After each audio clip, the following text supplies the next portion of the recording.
मध्य प्रदेश के देवास जिले के नेमावर में जहां एक ही परिवार के 5 सदस्यों की हत्या कर दी गई थी, जिसको लेकर आए दिन नेमावर में दलित आदिवासी नेताओं का आना जाना लगा हुआ रहता है।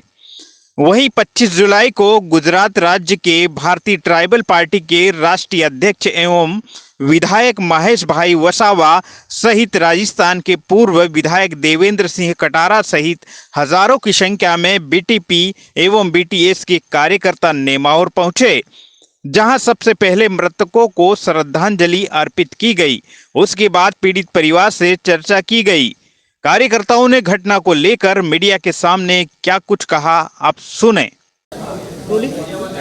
मैम, ये जो प्रकरण है आप जहाँ आए हुए हैं नेमावर, जो जघन्य हत्याकांड है, इस कांड को लगभग 1.5 महीना होने पे आया है और आप इस वक्त यहाँ आए, सारे संगठन आकर चले गए हैं, क्या कहना चाहते हैं आप इसमें? हम यहाँ लेट आए हुए हैं, है ना। हम लोग राजनीति नहीं करते हैं, हम केवल सामाजिक संगठन ही चलाते हैं। अगर राजनीति करनी होती तो हम लोग भी 1 महीने पहले आ गए होते। हम शांतिपूर्वक इस काम को आगे ले जाना चाहते हैं। हम लोग अब सीधे, जैसे अभी हमारे अध्यक्ष जी ने बोला है ना, हम बिल्कुल लिंक लेके आगे बढ़ेंगे। उसके संग हमारा सहयोग मीडिया भी करेगा। ऐसा नहीं है कि हम बिना मीडिया के आगे बढ़ पाएंगे, है ना। तो पहले हम राज्यपाल से मुलाकात करेंगे। ऑलरेडी हमारा संगठन 5 जुलाई को, है ना, हम उनको दे चुके हैं ज्ञापन, लेकिन उन लोगों ने हमसे मिलना ज़रूरी नहीं समझा, है ना। हम लोग अपने स्तर से लड़ाई भोपाल में लड़ रहे थे, क्योंकि बाकी संगठन यहाँ काम कर रहे हैं, तो हम अपना पूरा भोपाल में फोकस करे थे। अगला कदम हमारा ये मुलाकात करके अच्छे वकील ढूंढेंगे हम, जिससे ये कहीं भी अपील करेंगे उससे पहले हम पहुँचेंगे। पहले तो मैं नेमावर की धरती में खेरुदाई खप्पर वाली राहबिदनी आदि शक्ति पैन शक्ति सबको सेवा निवेदन और सेवा जोहार करता हूँ। और जो 5 मृत आत्मा है उनको श्रद्धांजलि देने हम लोग मंडला जिले से मैं आया हूँ। मेरा नाम राजाराम फुलझरिया है, मानव अधिकार आयोग ट्रस्ट हूँ मैं। और मैं ये सारे जो 48 दिन से जो माहौल चल रहा है पूरे देश में, पहली घटना है ये मैं नेमावर का, जो आज ये लालू भाई वसावा, ये सारे लोग संगठन के लोग आए और गोंडवाना गणतंत्र पार्टी लाखों की भीड़ दिखाई। पर ये जो भीड़ आई है सारे संगठन के आए हैं, हर समाज के हर वर्ग के लोग आए हैं यहाँ पर, और सारे सिस्टम से सारे लोगों ने बोला है। पर यदि इसमें एक्शन नहीं होता है, राज्यपाल आदिवासी है और संसद में बहुत सारे लोग हैं आदिवासी, विधानसभा में है, पर ये लोग क्यों नहीं आवाज़ उठा रहे हैं? यदि ये लोग आवाज़ नहीं उठा रहे हैं और ये आवाज़ यदि दबी रहती है, क्योंकि क्या है, सिस्टम एक्ट कहता है, कानूनी कायदा कहता है, बाबा साहब का संविधान 1950 का कायदा कहता है कि 90 दिन के अंदर होना चाहिए चार्जशीट, ना कि तत्काल में चार्जशीट पेश कर दें। किसी का एक्सीडेंट होता है, चोरी होता है तो सालों लग जाते हैं, पर ये जो 3-5 मर्डर केस हुए हैं इनमें तत्काल में चार्जशीट पेश करने का कारण क्या था? यदि ये पूरा समस्या सॉल्व नहीं होता है तो सारे पूरे राजस्थान, मध्य प्रदेश, छत्तीसगढ़, झारखंड, उत्तर प्रदेश सारे संगठन मिलकर ट्राइबल के ST SC OBC सब लोग जेल भर आंदोलन करेंगे, राज्यसभा घेरेंगे, विधानसभा घेरेंगे, और नहीं तो ये रोड चक्का-जाम तोड़ फोड़ सब करेंगे। इसके लिए, न्याय के लिए चाहे कुछ भी करना पड़े। हम लोग राजस्थान से यहाँ ईद नेमावर घटना को लेकर के यहाँ आए और यहाँ की जनता, यहाँ के आसपास के लोग, यहाँ के तमाम जो दूसरे समाज हैं उनसे भी हमने जानकारी हासिल की और इससे हमको ये लगा यहाँ पर कि वास्तव में पीड़ित परिवार को और जो मृत आत्माएं हैं उन आत्माओं को जो न्याय मिलना चाहिए, वो हमें लगा कि यहाँ पर कहीं न कहीं लिपापोती हो रही है। और जिस तरह से पूरी घटना की छानबीन होनी चाहिए थी, जिस तरह से पूरी घटना का एक खुलासा होना चाहिए था, बिना खुलासा किए उन्होंने चार्जशीट पेश कर दी आधी अधूरी, ताकि अपराधियों को जल्द से जल्द जमानत मिल जाए। ये यहाँ हमने देखा। दूसरा, यहाँ पीड़ित परिवार बार बार जो अपनी पीड़ा कह रहा है, जिन्होंने एक योजनाबद्ध तरीके से इन बच्चियों के साथ जघन्य अपराध किया है, उनकी हत्याएं की हैं, उन्होंने चिल्ला चिल्ला के कहा, इसके बावजूद भी जब गुमशुदगी रिपोर्ट दर्ज होती है इस पर भी कोई कार्रवाई नहीं। यहाँ जो लोग बार बार कह रहे हैं कोई कार्रवाई नहीं। जो घर पे आकर के अपराधी का बाप ये कहता है कि 2 दिन में अगर संभल जाना नहीं तो 2 दिन में हम उठा करके मार डालेंगे, ये धमकी दी। उसके बाद भी कोई कार्रवाई नहीं हुई, इसका मतलब ये था कि ये पूरा कांड एक तरह से योजनाबद्ध तरीके से, पूरी बहुत बड़ी गैंग है इसमें, उस गैंग का अभी तक पर्दाफाश नहीं हुआ है। अब आपका अगला कदम क्या होगा? हमारा अगला कदम ये होगा कि यह नेमावर की जो जनता है, हम जैसा भी यहाँ के सब मिलकर के समिति जो बनाएंगे, उस समिति के साथ में हाई कोर्ट, सुप्रीम कोर्ट और इसके अलावा एडिशनल चार्जशीट अभी और बाकी है। तो इन बाकी जो चार्जशीट है उसमें जो अब शेष बचे अपराधी हैं, वो अपराधी सारे के सारे आ जाएं, अन्यथा जो यहाँ पर जो यहाँ की जनता है वो तय करेगी, इनके साथ हम खड़े रहेंगे। और निश्चितः ये देश की एक ऐसी घटना है जिसका इतिहास में अभी तक हमने ऐसा कोई घटना नहीं देखा। एक लाश के ऊपर एक दूसरी लाश, इस तरह से लाश से जमा करके अपराध किया है, ये माफ़ किए जाने योग्य नहीं है, सजाए मौत। इसके अलावा संगठन जो है वो सीबीआई की जांच की मांग कर रहे हैं, आपका क्या कहना है? देखिए, क्योंकि उन्होंने मध्य प्रदेश सरकार और यहाँ के प्रशासन ने उन्होंने कानूनी तरीके से बहुत सारी जल्दबाजी की है। उन्होंने क्या किया, चार्जशीट कोर्ट में पेश कर दी आधी अधूरी, और दूसरी चार्जशीट और जल्दी पेश करना चाह रहे हैं। मतलब हमको सुप्रीम कोर्ट में और हाई कोर्ट में इसका कई बार क्या है, हम एक बार चार्जशीट पेश होने के बाद में सरकार कहती थी जांच होगी साहब, और जांच होने के बाद हमने कोर्ट में पेश कर दी, अब तो न्यायालय उसका डिसीजन करे, ये स्थिति बनती है। पर फिर भी हम कहते हैं कि एडिशनल अतिरिक्त इसकी और भी आपको लगता है तो इसके साथ चार्जशीट के साथ में और एडिशनल इसको जोड़ा जाए। और सीबीआई की मांग तो हम कर ही रहे हैं, लेकिन साथ साथ में टेक्निकल जो इश्यूज़ हैं उसके भी हम कह रहे हैं कार्रवाई होनी चाहिए। एडवोकेट के लिए क्या है आपके संगठनों की ओर से, क्या किनको? हम लोग अभी ये सब समिति बनेगी, वो तय करेगी कि किन एडवोकेट को और किन को यहाँ पर उनके पीछे हमें डेप्यूट करना है।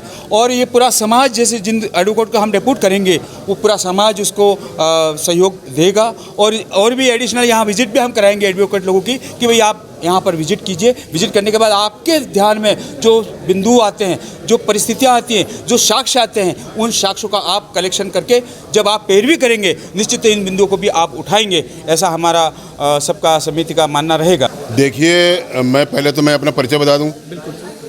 मैं एनआर भुआरिया, वैसे मूलतः मैं छत्तीसगढ़ के बस्तर का रहने वाला हूं। और ये जो घटनाक्रम जहां आप नेमावर की बात कर रहे हैं, उसी समय उसी के आगे पीछे 15 दिन के पहले वहाँ भी ऐसी घटना हुई जहाँ 3 आदिवासी मारे गए हैं। कहीं पे बलात्कार के नाम से मारे जा रहे हैं, कहीं ज़मीन के नाम से मारे जा रहे हैं, कहीं जाति के नाम पे मारे जा रहे हैं। रिपोर्ट लिखी होगी, और रिपोर्ट अगर लिखी है तो मैं जिन धाराओं का जिक्र कर रहा हूँ, क्या उस रिपोर्ट में मेंशन है क्या? अगर वो रिपोर्ट में इन धाराओं का, संविधान के जो आईपीसी धाराओं का अगर मेंशन नहीं है, तो इसका मतलब ये है कि वो थानेदार उस अपराधियों के साथ में वो मिला हुआ है और अपराधियों को शरण दे रहा है, और जिनके साथ में घटना हुई है उसको न्याय दिलाने लायक वो नहीं है। मेरा कहने का मतलब यह है कि जैसे अपहरण हुआ तो अपहरण की धारा 362, आप लोग पत्रकार लोग हैं, 362 जो होता है वो अपराधी का धारा होता है। नहीं, पर जिस वक्त हाँ? वो तो गुमशुदगी, नहीं, गुमशुदगी नहीं हुआ है। एफआईआर हुई थी। मैं ये कह रहा हूँ, गुमशुदगी किसको कहते हैं? गुमशुदगी उसको कहते हैं जो रास्ते में चलते हुए मेले में, ठेले में कहीं गुम जाए, उसको कहते हैं मिस्टर माननीय पत्रकार महोदय। वो तो घर से उसको बुलवा करके उसको मर्डर किया गया है। 19 तारीख को जब उसका जन्मदिन मनाया जा रहा था, तो वो गुमशुदगी नहीं है, और उसमें बहुत सारे लोग, ये सारी चीजें तो बाद में सामने आई। ठीक है ना? इस वक्त एफआईआर हुई, फर्स्ट एफआईआर में हाँ, तो गुमशुदगी की ही लेकिन वो हम ये चाह रहे हैं कि जो रिपोर्ट लिखी गई है वो गुमशुदगी का लिखा गया है, वो भी गलत है। जबकि उसका मर्डर केस हुआ है वहाँ व्यक्तिगत, वहाँ जिस जगह के अंदर में, तो उसको गुमशुदगी कैसा हो सकता है? ये तो आप समझ सकते हैं ना भाई, ये आप समझ सकते हो, ठीक है ना? मैं कह रहा हूँ उसके बाद में देखो, स्त्री का लज्जा भंग हुआ तो उसमें 354 का धारा लगता है।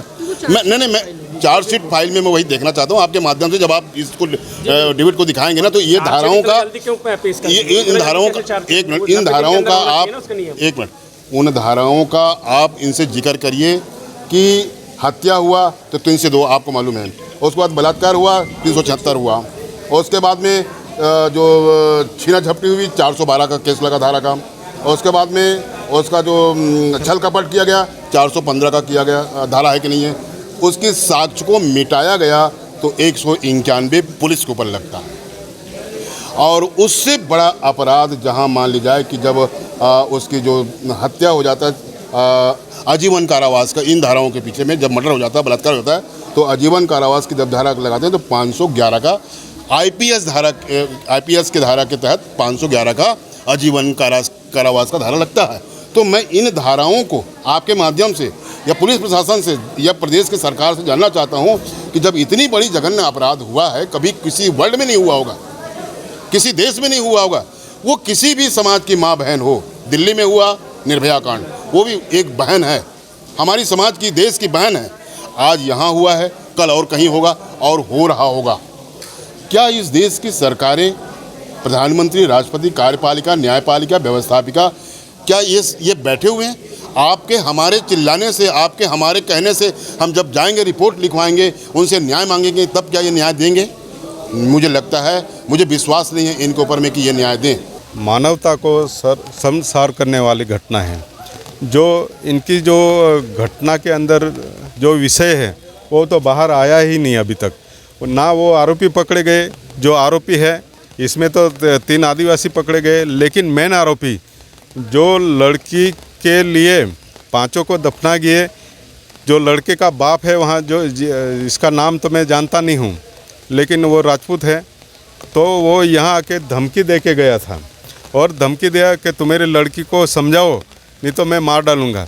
क्योंकि ये कुछ शादी की बात थी कि ये लड़की के साथ शादी करना है, वो लड़का और लड़की की, लेकिन लड़के का बाप ने ना बोला कि हम छोटी जाति के साथ हम शादी नहीं करेंगे, इसलिए ये हुआ है। बाद में ये कांड जो भी किया है पूरा प्लानिंग से किया है और प्लानिंग से इसके अंदर बड़े बड़े लोग अभी तक छुपे हुए हैं, तो इनको पकड़ना चाहिए। जितने भी है सीबीआई तपास होनी चाहिए और एफएसएल तपास भी होनी चाहिए, डीएनए भी होना चाहिए, और ये लड़की के साथ को जो बलात्कार हुआ है, जो भी हुआ है, वो धाराएं तो उसमें ऐड कर दी गई है अभी एफआईआर में, तो 376 की धारा है। और जहाँ तक लग रहा है कि चारों बच्चे जो है, वो जो बच्ची है वो भी नाबालिग निकली है, तो शायद पास्को भी उसमें, पोस्को भी होना चाहिए। पोस्को तो लगेगा ही, वो तो धारा ही देश के अंदर बनी हुई है। लेकिन हमको शंका ये है कि जो मर्डर हुआ है, ये मर्डर एक खड्डे में एक जगह पे नहीं हुआ है, ये मर्डर कहीं और पे हुआ है, वहाँ से लाके इसको यहाँ दफना दिया गया है। इसके लिए आप सरकार से क्या मांग करते हैं? हाँ, तो वही सीबीआई मांग, सीबीआई तो सीबीआई चाहिए। हम अगर सीबीआई गवर्नमेंट नहीं देती है मध्य प्रदेश की, तो हम हाई कोर्ट जाएंगे, हाई कोर्ट अगर नहीं देती है तो हम सुप्रीम कोर्ट तक जाएंगे, लेकिन न्याय होना चाहिए। तो इतनी घटना जो हुई है वो बहुत शर्मनाक है। देश के अंदर ऐसी घटना, बलात्कार, 302, बहुत सारी धाराएं, किडनैपिंग, वहाँ इनका मोबाइल गुम कर देना, ये कर देना, तो ये क्या है? इस सरकार की जिम्मेदारी है। अगर नहीं करती है तो पूरा ये समाज, मध्य प्रदेश का, गुजरात का, महाराष्ट्र का, राजस्थान का, सभी आदिवासी परिवार, आदिवासी लोग, एससी लोग, ओबीसी लोग, माइनॉरिटी लोग, सब मिलके इन पीड़िताओं को हम रक्षा भी देंगे और इनको न्याय भी दिलवाएंगे, और चाहे इसको फांसी हो, कुछ भी हो, इसको करना तो पड़ेगा। तो इसके लिए जैसे अभी आए दिन क्या है कि लोगों का कहना है कि राजनीति करने के लिए बहुत से दल और राजनेता आते रहते हैं, तो आप क्या राजनीति की ओर से, समाज की ओर से किस तरह से आए हैं? हम राजनीति नहीं करते हैं। राजनीति करते थे शायद छोटू भाई जो वसावा जो है वो 60 टर्म से एमएलए हैं। राजनीति होती तो हम कांग्रेस भाजपा में होते, मिनिस्टर बनना होते, सांसद होना, तो इसलिए कि गरीबों को यहाँ अन्याय हो रहा देश के अंदर, इसलिए हम स्वतंत्र लड़ते हैं पहले से, इसलिए हम आए हैं, ये समाज के लिए आए हैं, हम ना कोई पॉलिटिक्स करने आए हैं। तो इनको न्याय दिलाने की सीबीआई नहीं होती तो क्या करेंगे? अरे सीबीआई नहीं है तो आंदोलन करेंगे। इतनी जनसंख्या है, समाज मर थोड़ा गया है इसके अंदर, पूरा समाज पड़ा है, पूरा देश पड़ा है। तो हम जरूर जो कानूनी संवैधानिक है, हाई कोर्ट जाना है, सुप्रीम कोर्ट जाना है, आंदोलन करना है तो ज़रूर करेंगे हम।